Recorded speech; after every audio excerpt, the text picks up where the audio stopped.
The Outline of History, being a plain history of life and mankind by H.G. Wells, revised and brought up to the end of the Second World War by Raymond Postgate with maps and plans by J.F. Corbin, Volume 1, Book 4, Chapter 23, Science and Religion at Alexandria, Section 1, The Science of Alexandria, Section 2, Philosophy of Alexandria, Section 3, Alexandria as a Factory of Religions, Section 4, Alexandria and India, Section 1. One of the most prosperous fragments of the brief world empire of Alexander the Great was Egypt, which fell to the share of the Ptolemy, whom we have already noted as being one of those associates of Alexander, whom King Philip had banished. The country was at a secure distance from plundering Gaul or Parthian, and the destruction of Tyre and the Phoenician navy and the creation of Alexandria gave Egypt a temporary navy ascendancy in the eastern Mediterranean. Alexandria grew to proportions that rivaled Carthage. Eastward, she had an overseas trade through the Red Sea with Arabia and India, and westward her traffic competed with the Carthaginians. Her commercial importance was destined to last for many centuries. It was to grow, indeed, to its greatest proportions under Roman emperors. In the Macedonian and Greek governors of the Ptolemies, the Egyptians found a government more sympathetic and tolerable than any ever known, since they ceased to be a self-governing empire. Indeed, it is rather that Egypt conquered and annexed the Ptolemies politically than that the Macedonians ruled Egypt. There was a return to Egyptian political ideas rather than any attempt to Hellenize the government of the country. Ptolemy became pharaoh, the god king, and his administration continued the ancient tradition of Pepi, Thutmose, Ramses, and Necho. Alexandria, however, for her town affairs, and subject to the divine overlordship of Pharaoh, had a constitution of the Greek city type, and the language of the court and administration was Attic Greek. The Greek became so much the general language of educated people in Egypt that the Jewish community there found it necessary to translate their Bible into the Greek language. Many men of their own people, being no longer able to understand Hebrew, while Hebrew wasn't a language yet, they spelt the name of their language at that time A-R-M-Y-A to give it English letters. Attic Greek, for some centuries before and after Christ, was the language of all educated men, from the Adriatic to the Persian Gulf. Of all Alexander's group of young men, Ptolemy seems to have done most to carry out those ideas of a systematic organization of knowledge, with which Aristotle had no doubt familiarized the court of Philip of Macedon. Ptolemy was a man of very extraordinary intellectual gifts, at once creative and modest, with a certain understandable cynicism towards the strain of Olympias in the mind of Alexander. His contemporary history of Alexander's campaigns had perished, but it was a source to which all the surviving accounts are deeply indebted. The museum he set up in Alexandria was in effect the first university in the world. As its name implies, it was dedicated to the service of the Muses, which was also the case with the Peripatetic school at Athens. It was, however, a religious body only in form, in order to meet the legal difficulties of endowment in a world that had never foreseen such a thing as a secular intellectual process. It was essentially a college of learned men engaged chiefly in research and record, but also to a certain extent in teaching. At the outset, and for 2 or 3 generations, the museum at Alexandria presented such a scientific constellation as even Athens at its best could not rival. Particularly sound and good was the mathematical and geographical work. The names of Euclid, familiar to every schoolboy, Eratosthenes, who measured the size of the Earth and came within 50 miles of the true diameter. Apollonius, who wrote on the conic sections, stand out. Hipparchus made the first attempt to catalog and map the stars with a view to checking any changes that might be occurring in the heavens. Hero devised the first steam engine. Archimedes came to Alexandria to study and remained a frequent correspondent of the museum. The medical school of Alexandria was equally famous. For the first time in the world's history, a standard of professional knowledge was set up. Herophilius, the greatest of the Alexandrian anatomists, is said to have conducted vivisections upon condemned criminals. Other teachers, in opposition to Herophilius, condemned the study of anatomy and developed the science of drugs. Well, Herophilus was right that sometimes surgery was needed, but there's a lot of exaggeration and jumping to get people surgeries.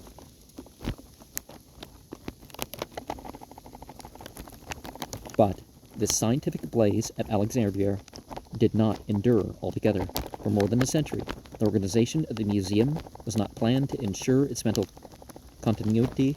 It was a royal college. Its professors and fellows, as we may call them, were appointed and paid by Pharaoh.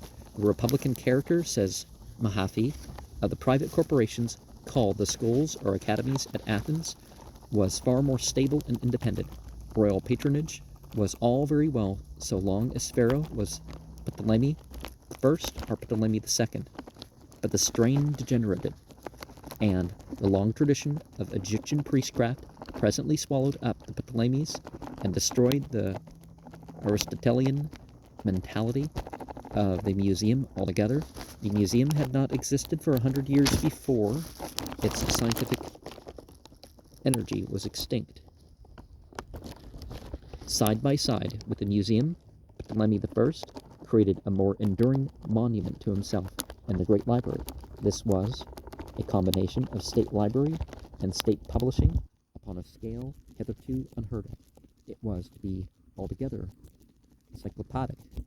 If any stranger brought an unknown book to Egypt, he had to have it copied for the collection, and a considerable staff of copyists was engaged continually in making duplicates of all the more popular and necessary works.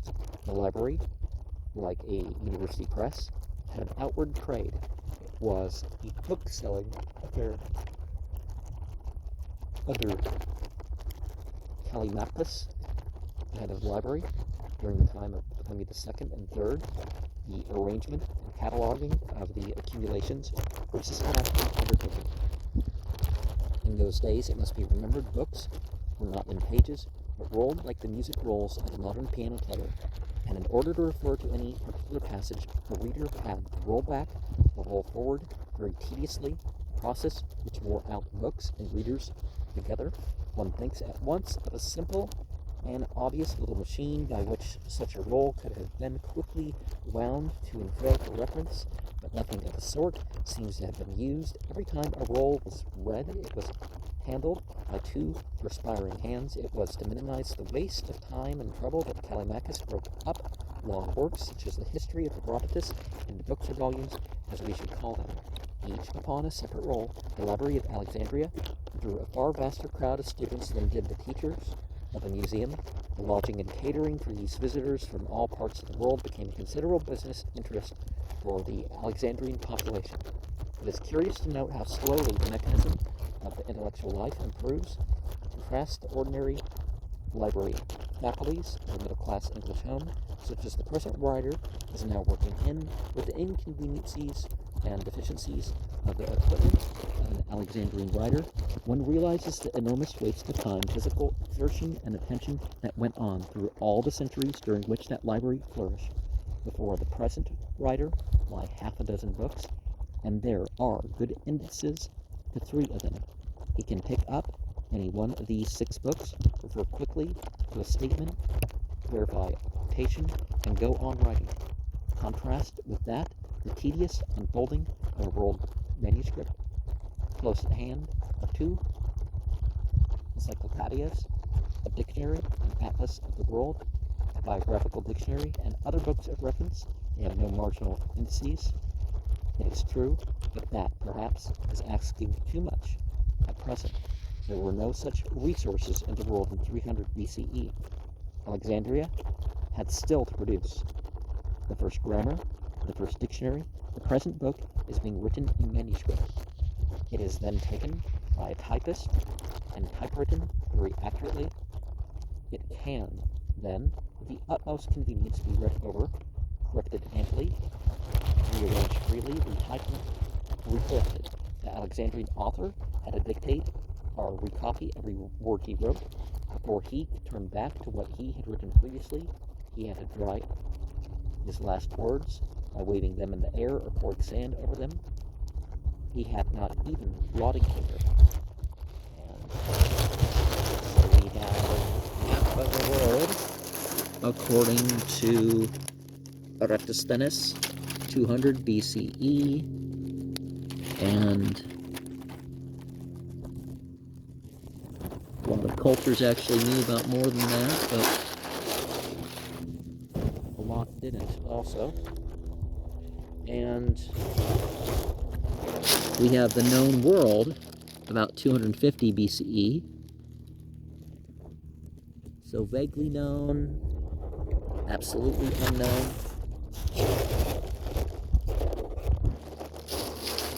Whatever an author wrote had to be recopied again and again before it could reach any considerable circle of readers, and every copyist introduced some new error. New books were dictated to a roomful of copyists, and so issued in the first edition of some hundreds at least. In Rome, Horace and Virgil seem to have been issued in quite considerable editions. Whenever a need for maps or diagrams arose, there were fresh difficulties, such as science, as anatomy, for example, depending as it does upon accurate drawing, must have been enormously hampered by the natural limitations of the copyist. The transmission of a geographical fact, again, must have been almost incredibly tedious. No doubt a day will come when a private library and writing desk of the year 1925 will seem quaintly clumsy and difficult, but measured by the standards of Alexandria, they are astonishingly quick, efficient, and economical of nervous and mental energy. No attempt seems to have been made at Alexandria to print anything at all. That strikes one, at first, as a very remarkable fact. The world was crying out for books, and not simply for books. There was an urgent public need for notices, proclamations, and the like. Yet, there is nothing in the history of the Western civilizations that one can call printing until the 15th century of the Common Era. It is not as though printing was a recondite art or dependent upon any precedent and preliminary discoveries. Printing is the most obvious of dodges. In principle, it has always been known. As we have already stated, there is ground for supposing that the Paleolithic men of the Magdalenian period may have printed designs on their leather garments. The seals of ancient Sumer, again, were printing devices. Coins are print. Illiterate persons in all ages have used wooden or metal stamps for their signatures. William I, the Norman conqueror of England, for example, used such a stamp with ink to sign documents.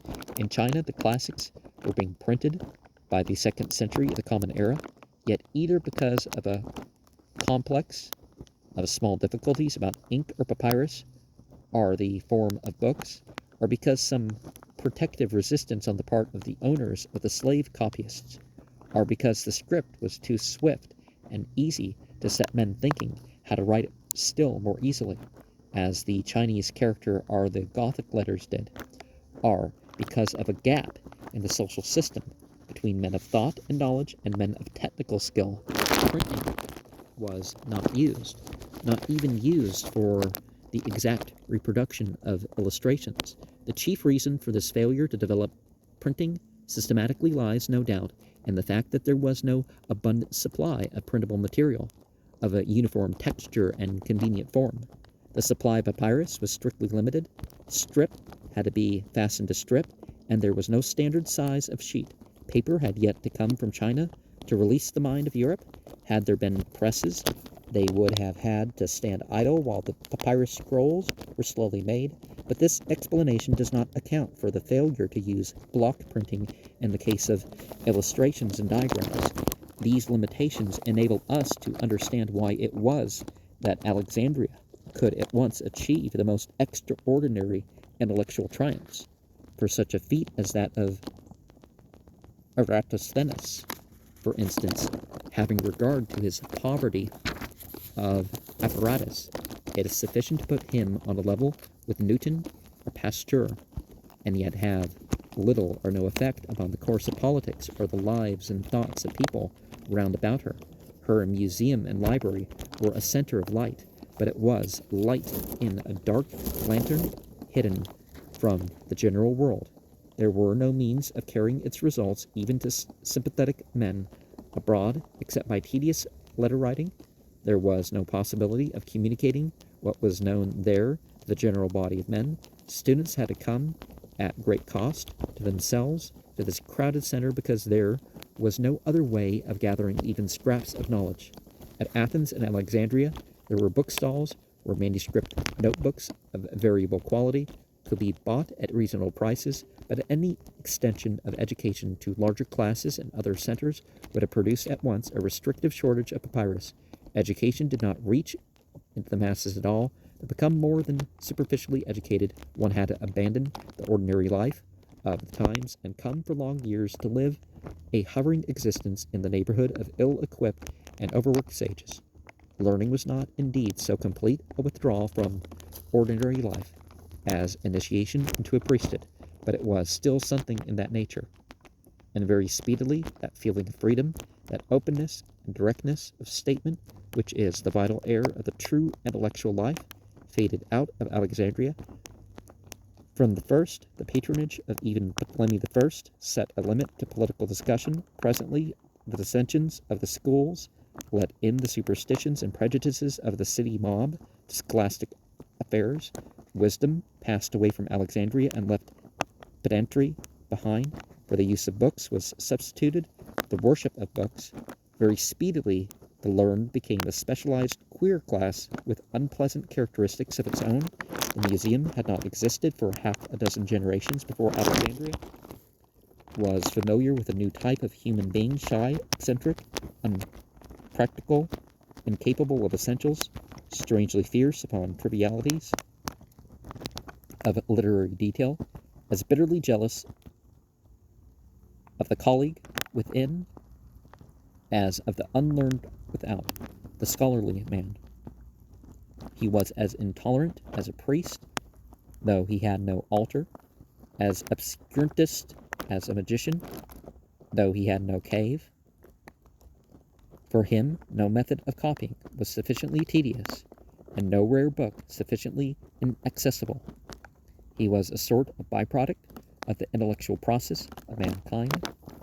For many precious generations, the dew-lit fires of the human intelligence were being seriously banked down by this product. So before we start section 2, we have Isis and Horus, which be the Greek versions of the names, and Serapis.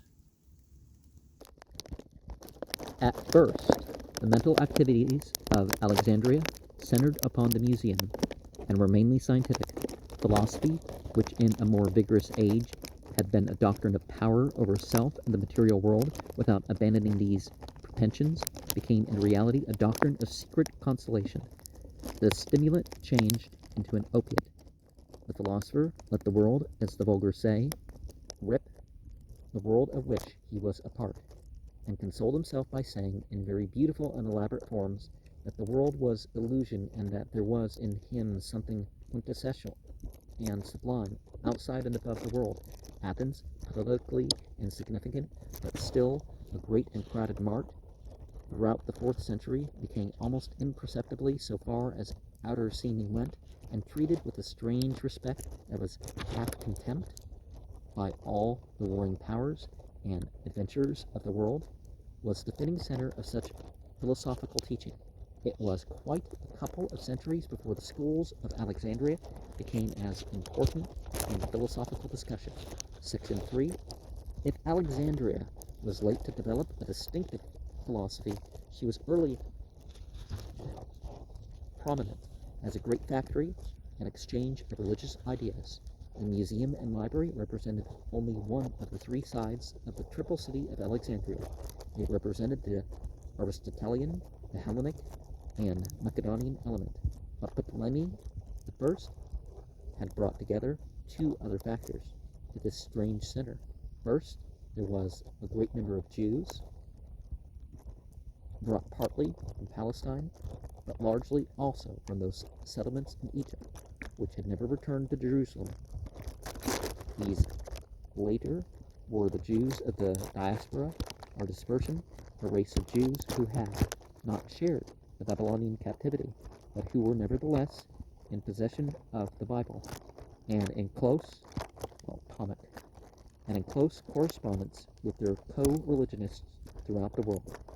These Jews populated so great a quarter of Alexandria that the town became the largest Jewish city in the world, with far more Jews in it than there were in Jerusalem. We have already noted that they had found it necessary to translate their scriptures into Greek, and there was a great population of native Egyptians, also, for the most part, speaking Greek, but with the tradition of 40 centuries of temple religion and temple sacrifices at the back of their minds. In Alexandria, three types of mind and spirit met. The three main types of the white race: the clear-headed criticism of the Aryan Greek, the moral fervor and monotheism of the Semitic Jew, and the ancient tradition of mysteries and sacrifices that we have already seen at work in the secret cults and occult practices of Greece, ideas which in Hamitic Egypt ruled proudly in their temples in the open light of day. These three were the permanent elements of the Alexandrian blend, but in the seaport and markets mingled men of every known race, comparing their religious ideas and customs. It is even related that in the 3rd century BCE, Buddhist missionaries came from the court of King Asoka in India, and later on there was certainly a colony of Indian traders in the palace. Aristotle remarks in his Politics, the religious beliefs of men are apt to borrow their form from political institutions. Men assimilate the lives of no less than the bodily forms of the gods to their own. So monotheism comes off a bit different than polytheism, because polytheism doesn't has gender and all that stuff to divinity. In this age of Greek-speaking, great empires under autocratic monarchs was bearing hardly upon those merely local celebrities, the old tribal and city deities. Men were requiring deities with an outlook at least as wide as the empire, and except where the interests of powerful priesthood stood in the way, a curious process of assimilation of gods was going on. Men found that though there were many gods, they were all very much alike. Where there had been many gods, men came to think there must be really only one god under diversity of names. Now, a lot of cultures had monotheism. It's just, polytheism was the main thing for most groups. He had been everywhere under an alias: the Roman Jupiter, the Greek Zeus, the Babylonian Bel-Marduk, the Egyptian Ammon who was the putative father of Alexander, and the old antagonist of Amenephis IV, were all sufficiently similar to be identified. So long before Carl Gustav Jung. Father of all in every age and every clime adored, by saint, by savage, and by sage, Jehovah, Jove, or Lord. Where there were distinct differences, the difficulty was met by saying that these were different aspects of the same God. Now, Yahweh and some of the other terms don't necessarily have to be referred to with the parent-child language. So but that's how they like to be adorned, according to a lot of people. Bel-Marduk, however, was now a very decadent god indeed, who hardly survived as a pseudonym. Assur, Dagon, and the like, poor old gods of fallen nations, had long since passed out of memory, and did not come into the amalgamation. Osiris, a god popular with the Egyptian commonality, was already identified with Apis, the sacred bull in the temple of Memphis, and somewhat confused with Ammon. Under the name of Serapis, he became the great god of Hellenic Alexandria. He was Jupiter Serapis, the Egyptian cow goddess. Hathor, or Isis, was also represented now in human guise as the wife of Osiris, to whom she bore the infant Horus, who grew up to be Osiris again. These bald statements sound strange, no doubt, to a modern mind, but these identifications and mixing up of one god with another are very illustrative of the struggle that quickening human intelligence was making. It clings still to religion and its emotional bonds and fellowship, while making its gods more reasonable and universal. And of course, you can look at all the mythological characters that were put into the Christian story, and where they felt there were gaps, they had saints. This fusing of one god with another is called theocracia, and nowhere was it more vigorously going on than in Alexandria. Only two peoples resisted it in this period: the Jews, who already had their faith in the one God of heaven and earth, pronounced Yahweh, increasing existence, God as a verb and noun, establishing established, and the Persians, who had a monotheistic sun worship. But Ptolemy I set up not only the museum in Alexandria, but the Serapeum, devoted to the worship of a trinity of gods, which represented the result of a process of theocracia, applied more particularly to the gods of Greece and Egypt. This trinity consisted of the god Serapis, Osiris plus Apis, the goddess Isis equals Hathor, the cow moon goddess. So they were merging the two. Typically they were thought of as separate. And the child god of Horus. In one way or another, almost every other god was identified with one or other of these three aspects of the one god. Even the sun god Mithras, Persians. Well, the Persians didn't always worship, but and they were each other. They were three, but they were also one. They were worshipped with great fervor, and the jangling of a peculiar instrument, the sistrum, a frame set with bells used rather after the fashion of tambourine, and the proceedings of the modern Salvation Army, was a distinctive accessory to the ceremonies. And now for the first time we find the idea of immorality becoming the central idea of a religion that extended beyond Egypt. Neither the early Aryans nor the early Semites seem to have troubled very much about immortality. Well, the idea of immortality, okay. It has affected the Mongolian mind very little, but the continuation of the individual life after death had been, from the earliest times, an intense preoccupation of the Egyptians. It played now a large part in the worship of Serapis, in the devotional literature of his cult. He is spoken of as the savior and leader of souls, leading souls to the light and receiving them again. It is stated that he raises the dead. He shows forth the longed for light of the sun to those who see, whose holy tombs contain multitudes of sacred books, and again we never can escape him. He will save us. After death, we shall still be the care of his providence. The ceremonial burning of candles and the offering of ex votos, that is to say, of small models of parts of the human body in need of succor, was a part of the worship of the Serapeum. Isis attracted many devotees who vowed their lives to her. Her images stood in the temple, crowned as the Queen of Heaven and bearing the infant Horus in her arms. The candles flared and guttered before her, and the wax ex votos hung about the shrine. The novice was being put through a long and careful preparation. He took vows of celibacy, and when he was initiated, his head was shaven, and he was clad in a linen garment. Horus was the only beloved son of Osiris, Serapis. Notice similarities with Christianity here in other ways, too. He was also the sun god, and the Scarabæus with wings extended was his symbol, and in the eclipse, when the solar corona appears, it has a strong resemblance to the extended wings of a Scarabæus. Horus was the son of righteousness, with healing in his wings. Finally, he ascended to the Father and became one with the Father. In the older Egyptian religion, he was the intercessor with the Father for sinners, and he is depicted in the Book of the Dead, which was buried with everyone who could afford a copy, pleading for the deceased. Many of the hymns to Horus are similarly like Christian hymns in their spirit and phraseology.